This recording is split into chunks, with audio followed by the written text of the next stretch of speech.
The four major networks unite to present the fourth in their series for Wartime America. Tonight, Your Army, written by Stephen Vincent Benet. Tyrone Power is our principal voice.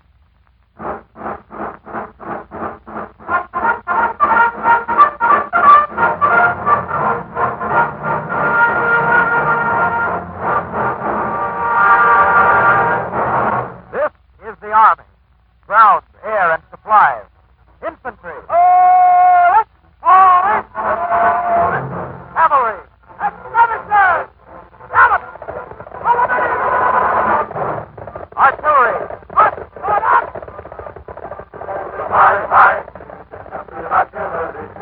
Shout out the numbers are in store. 1, 2, 1, 2, 3, 4.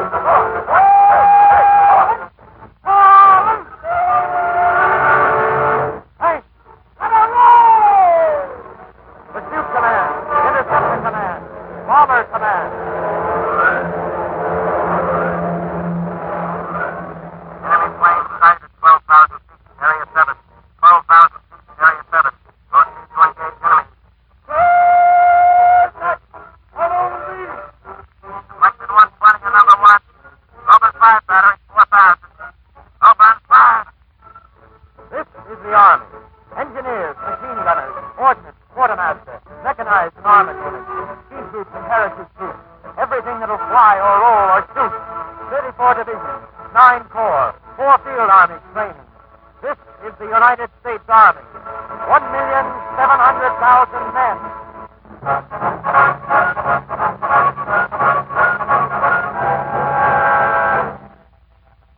Sure. We know. We know this is the Army. Our Army. A people's army.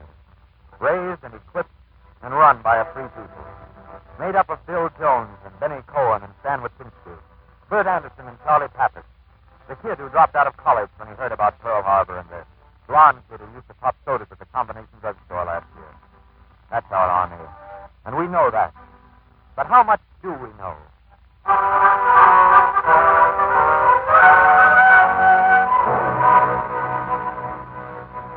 What's an army about? What's it for? A free people's army. Let's go back just a minute and see. Go back to the roots of the nation. Article 2.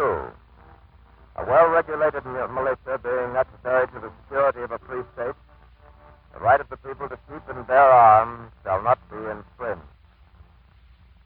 That is the Second Amendment to the Constitution. The men who passed it had been through a long, hard war to make their free state. They knew how that state must be kept. And remember what Washington said? To be prepared for war is one of the most effectual means of preserving peace. The free people ought not only to be armed, but disciplined. Washington spoke from experience. He'd seen his men starve. He'd seen them caged like foxes. Here's one of his generals, writing a letter home. The whole army has now gone into winter cantonments, excepting General Nixon's and my brigade, who are now in the field, 800 of my men without shoes or stockings, enjoying the sweets of a winter campaign, while the worthy and virtuous citizens of America are enduring the hardships, toils, and fatigues incident to parlors with good fires and sleeping on beds of down. Forget it? Of course. It happened over 150 years ago. And we won that one, didn't we? Yes. But let's just hear one more witness. The father of the idol of the South.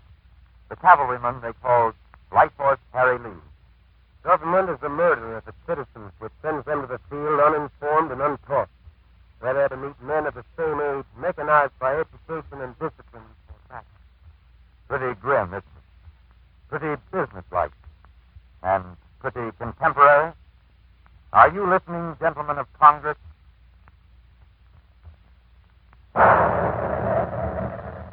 That was Batavia, falling. Are you listening, you good, decent, honest, peace-minded Americans? And you're all of that, who didn't see and couldn't see why our country needed a real army? We forgot, of course. We're apt to forget between wars, forget the voices and the warnings. We cut the standing army down to 80 men right after the Revolution. And in 1812, we fought another war,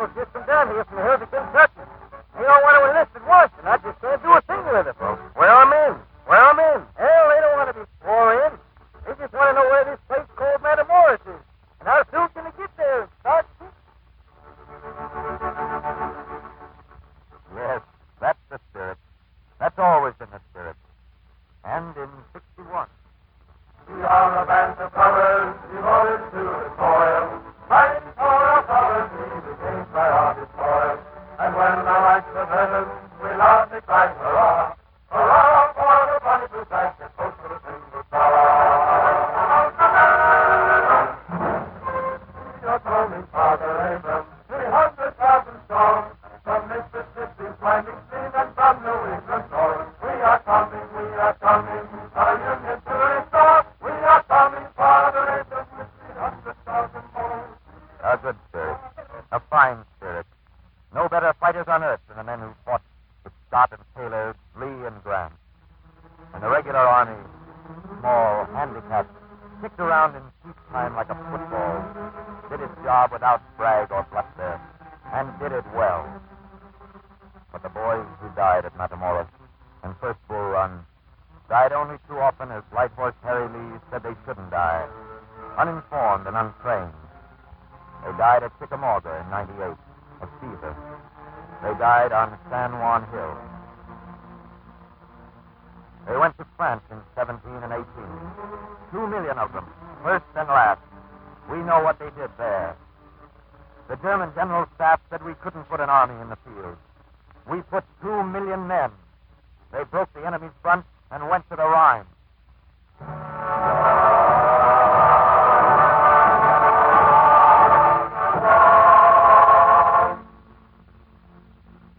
Then we demobilized. Gladstone. Wasn't the world at peace? Well, you know what happened. But this time we did make some plans. For the first time in history, we raised a draft army before war fell on us. Raised it fair and square, by lot and law. Raised it out of just the same sort of Americans who fought at Trenton and Cerro Gordo, Chancellorsville and Pentigny. And we've got it now. And it's working. Forget the past for a moment. Forget even the heroic names of the past. This is war. And this is now. Not yesterday. Not Gettysburg or the Marne, the Alamo or Chateau Thierry, but now.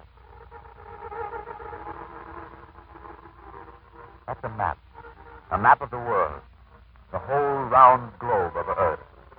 It's in the office of the Chief of Staff at Washington, General George C. Marshall. He is the 10th man in all our history to wear the 4 silver stars of a full general. He is the first American general who ever had to plan a grand strategy that took in all the world. The quiet room, the central brain cell of the Army. The men who go in and out of it wear uniforms. The man who sits at the big desk wears a uniform. Otherwise, it's rather like any executive office. There's no spur jingling or table pounding. The papers flow in and out, and the calls go in and out, night and day, from the 3 great branches of the Army: ground, air, and supply. Red tape? Brass hats? I thought you'd ask about that. We're a funny people that way when it comes to our Army. We wouldn't hire a lawyer who'd never been to law school.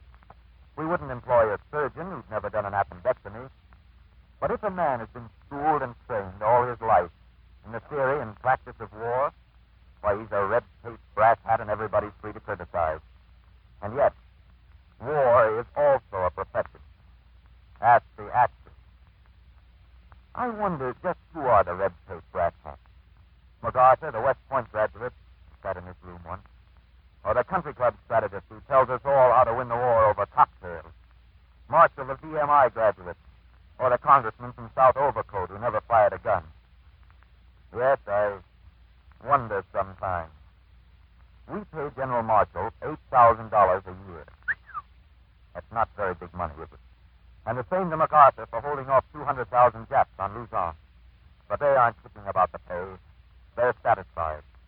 And what do they do to earn that pay? Where do the plans get executed? What sort of news comes into the quiet room? Let's listen a minute. Short wave. Hello. Hello, Brad. This is Truman. Yeah, I'm talking from Ulster. We just landed. Well, I guess I was the first guy ashore, so the old man said I could broadcast. Oh, yeah, it's fine, and the folks are swell here. Yeah, I got my clean socks on. Yeah, remember me to Brett and the boy. That was a private in the United States Army talking from Northern Ireland. And here. Yes, Susie. I hope this finds you okay, just as it leaves me. It's cold around here, but a guy who's used to Minnesota can't quit. Pretty scenery, too. So the farm's different. Well, We've got a job to do, and I guess we mean to do it. All the same, Susie, I'd kind of like to hear from you. Your last letter was swell, but I ain't had one since. You might write a guy once in a while. That was a corporal attached to our task force in Iceland. Now, enemy activities during the past 24 hours were negligible. It is believed the Japanese plans for the renewal of the offensive were dislocated by our successes in the Subic Bay air attack. that was MacArthur's men. Tonight, from the foxholes of Bataan. Still holding.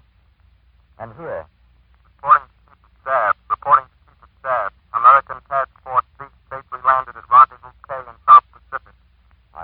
Iceland, Luzon, Batavia, Alaska, the Caribbean, halfway around the world. American troops are marching. American planes are flying. But why? Why? We're defending ourselves, aren't we? We built an army for defense, didn't we? So why do we have to fight all over the map? Listen, here's your answer.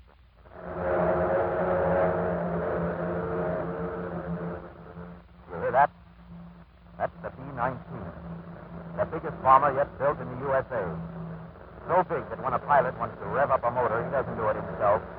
He phones someone else to do it. So big she can carry 18 tons of bombs from New York to Athens and back. 7,000 miles under her own power. So big that she just got finished and already outmoded. Outmoded? Yes. But we learned a lot from making her. And on the drawing board now are airplane motors that develop even more thousands of horsepower. They'll be made, and they'll fly the planes and keep them flying. How far? Maybe halfway around the world. The world has shrunk like a squeezed orange. Old tools of war are obsolete. Obsolete. You can bomb Detroit from west. You can bomb Pearl Harbor from the waste to the Pacific. You can bomb Philadelphia from Iceland. And what stops the bombers? You have to have bases to stop them. You have to have hangars and ground crews and landing fields where your own planes can take off. You have to have guns and men to protect those bases. Last night I was over Berlin. Tonight I'm here in Boston. It's an odd sensation, rather. But it happened. I caught the ferry plane. That British pilot. You've read about him in the papers. Last night, Berlin. Tonight, Boston. And that's just the air. Just one huge phase of modern war. What about the ground?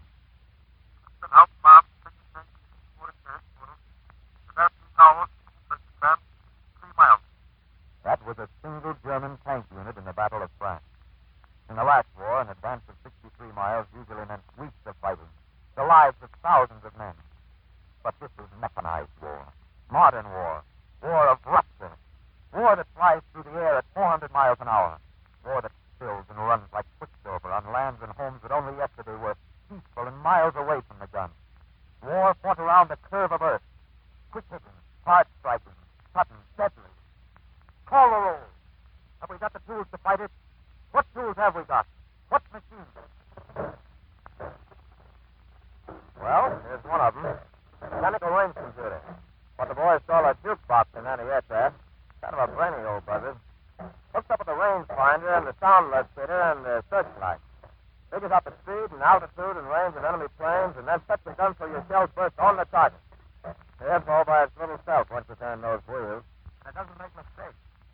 When you start coming over, Mr. Hitler, just remember the jukebox, boys. Modern war. War of machines and skills, of dials and calibrations and micrometers. War we're able to fight because we know about them. Because when we want, we can make the best machines in the world. You've heard about our bomb sights. Well,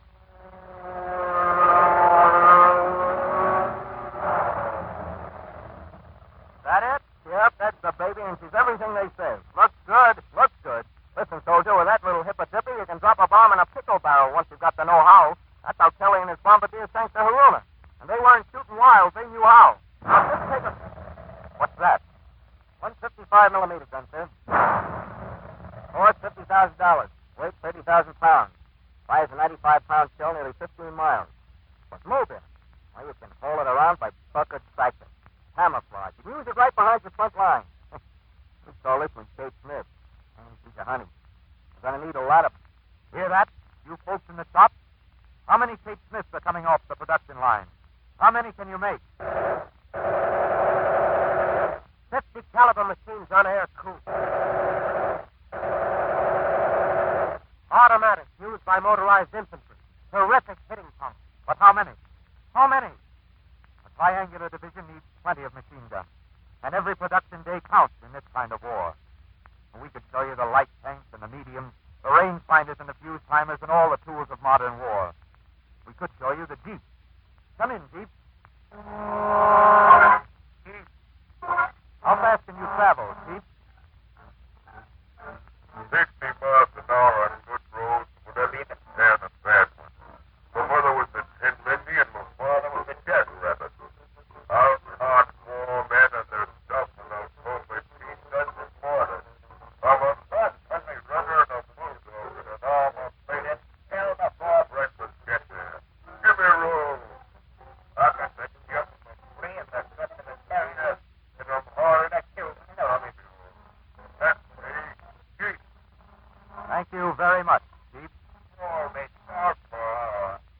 Can a guy have a little dignity when he's on the air? Okay, Scout Car. Dismissed. Sure. We could show you all those.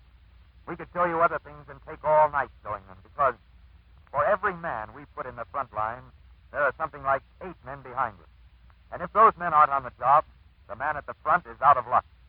The people we're going to talk to now don't always get their names in the papers. But if they weren't on the job, we wouldn't have an army. What's your job, soldier? Me? I cook for the 4th Battery. Boy, can those buzzards eat. Must be a pretty soft job just cooking for a gang of soldiers. Says you. We just listen to 'em howl when the scout don't suit 'em. Not that I blame 'em.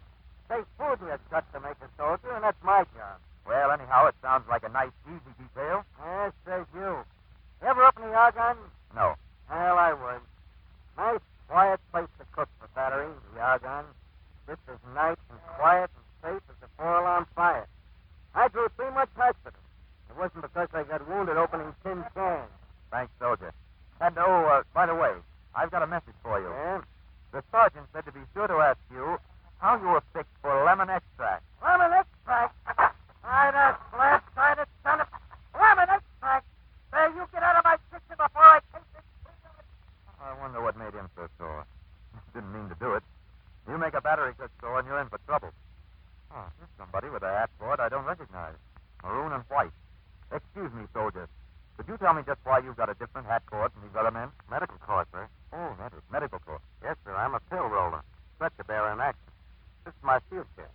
You seem to be pretty well supplied. Has to be, sir. Casualties have to be prepared. And tell me, do you go out under fire? Wouldn't do much good if I didn't, sir. The faster you can get the wounded out, the better chance they've got. Thank you. And you? First sergeant, signal corps. Used to be a telephone lineman. That's my job. I thought nowadays it was all radio. Oh, we got good radio. Got the walkie-talkie. That's a 2-way radio outfit one man can carry on his back. Used for liaison communication. But we still need telephones and installation. Still need men to carry the lines to the front and repair them. Keep them working no matter if all hell's breaking. This kind of army needs both wireless and wire. And men who can work them both. I can see that. And you? I'm a quartermaster sergeant. Sure, we count blankets, we count shoes, we hand out the rations. Well, that's all they'll tell you we do. But if the grub doesn't get to the railhead, and if it doesn't get from there to the crooks, the guy up front's going to go pretty hungry. And if his shoes don't fit and he goes lame, he's a soldier out of action. Thanks. That's just a few of the skills and services that go to the making of an army. And right where the shooting starts... Oh, would you come up to the mic a minute, soldier, with the blue hat cord and the crossed rifles on your collar? Who are you and what's your job? I'm infantry. I'm Private Dogface. I'm Private 1 Million. Draft number 2985. Dog tag number 893-247. Otherwise, I'm just the guy who occupies ground. They land me in planes from the air. They shoot me up to the front in trucks and scout cars. But a lot of the time, still, I walk. Yeah. Even with all the wheels and machines of modern war, I walk, I creep, I dig, and I burrow, and I wiggle ahead. I take cover, and I creep from cover, and I hold the line. I hide all day in the foxholes under the bombing. And last out, I marched with the Continentals, and I marched with the Army of the Valley, and in France, I went ahead through the week. And I'm still marching. I'm blind without planes, and you gotta give me planes. I can't fight tanks with my bare hands, and you gotta give me tanks. I'm not artillery, and you gotta give me guns. But when all's said and done, I'm the guy who holds the ground. I'm not just a foot slogger with a rifle in this new army. I'm a member of a combat team, trained like a football squad, with plenty of the razzle-dazzle stuff, the Notre Dame stuff, and the Army stuff, and the Rose Bowl stuff of modern war. My first job, and my last, is to take the ground and hold the ground. I may do it 40 miles an hour. I may do it 2 miles a day. I'm going to be cold and wet, hungry and thirsty, and tired beyond tiredness. I'm going to see my friends die, hear the wounded cry out like a whispering field. But I'm going ahead, and I'm going to win. The ground gripper, the infantry, Private Dogface of the U.S. Army.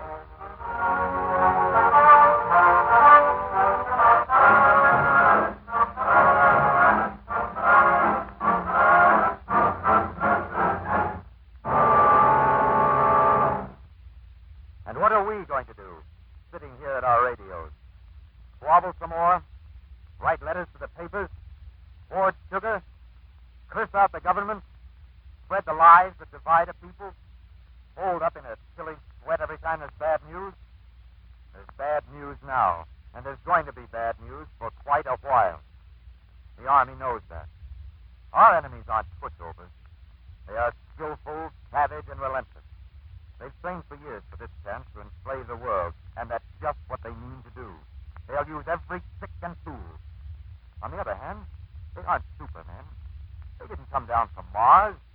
They can be licked, and they will be licked, by men. Not by men without machines or by machines without men, but by men fighting for freedom with the right sort of tools in their hands. And take this one in your hat. It wasn't just the snow and the cold and the mud that bogged down the German drive in Russia. It was a fighting army and a fighting people. It wasn't just tradition and Magna Carta that stopped the Luftwaffe cold in the Battle of London. It was a fighting air force and a fighting people. We've got the fighting army, and it's going to fight all the way around the curve of Earth. Men are going to die. Very good men are going to die. They're going to die in the jungle for the shape of a Virginia field and the crossroads store back home. They're going to die in the cold for the clear air of Montana and the smell of a New York street and the church where they used to go if they went to church.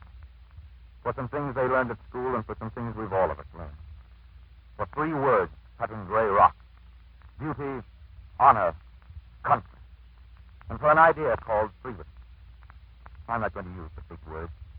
I'm not going to talk about sacrifice or in vain. We are going to know such sacrifices as we have not known since Valley Forge. And unless we win this war, even that will be in vain. It's you that I'm talking to. And you, all over America. We've got a fighting army. Let's show them a fighting people. You see, armies differ. In some countries, an army means a steely political machine, dominating the government, trampling on the rights of the people. What's our army? Let's hear from one of its historians. It has a soul of its own. It is nothing in itself. It is everything as an organ of government. It has no political aims, no political ambitions. Its commander-in-chief is a civilian. It is the people's army, and theirs alone. In some countries, an army is run by a heel-clicking military caste. Get into the cover, you civilian swine. Don't you know the sidewalk is for officers? Yes, Capitan. Certainly, Capitan. Superfere, Capitan. No, that isn't our army, and it never has been. We have our training school for regular officers, West Point. Money won't get you into West Point, and neither will a social register. No graduate of West Point has ever tried to upset the political system of this country. No graduate of West Point has ever tried to build up a ruling military caste. They are men who do their hard jobs for less than civilian wages. And when they retire, for a few of them, there's a medal in a box and a flag hung up on the wall of a cramped suburban apartment. And for others, there are the graves. The graves in Arlington, at Poisson, in the cemetery at Manila, in the unmarked ground. The graves marked, "Here lies an American soldier, known only to God." But meanwhile, they do their job and they live up to their specifications. Duty, honor, country. That's our ruling military caste. And the others, well, you know them. The lawyer, the doctor, the florist, the man you take the 5-10 with, the hacker, the clerk, the farmer, everybody who's got somewhere a piece of paper with the seal of the United States on it and the words honorable discharge. That's our army, the people's army, and their sons are in it today. It's an old army and a new one. It goes back to the cross-belted Continentals and the farmers who held their fire at Bunker Hill. It's Dan Morgan's riflemen and Stonewall Jackson's foot cavalry and the Rainbow Division and the men who hold Luzon. It's the dandy silk stocking outfits from the cities and the sergeant with half a dozen hash marks. The shave tail fresh from the point with his class ring shiny on his finger and Private Percy of the kitchen police. It's an army that calls its leaders Marse Robert and Old Jack, Ulysses and Old Iron Pants and the Green Hornet. An army with its tongue in its cheek and its gun in its hand. A disciplined army, you bet, but our own kind of discipline. An army that takes the machines like a duck to water. The fighting army of the American people. Of the people, by the people, and for the people. First, last, and all the time. Are you back of it? Listen. This is the army. This is your army. The United States Army. Let's go! We got the stuff we got the points. We got the action for the action points. The basic act for the basic points. Here it comes. Go to go.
This is war.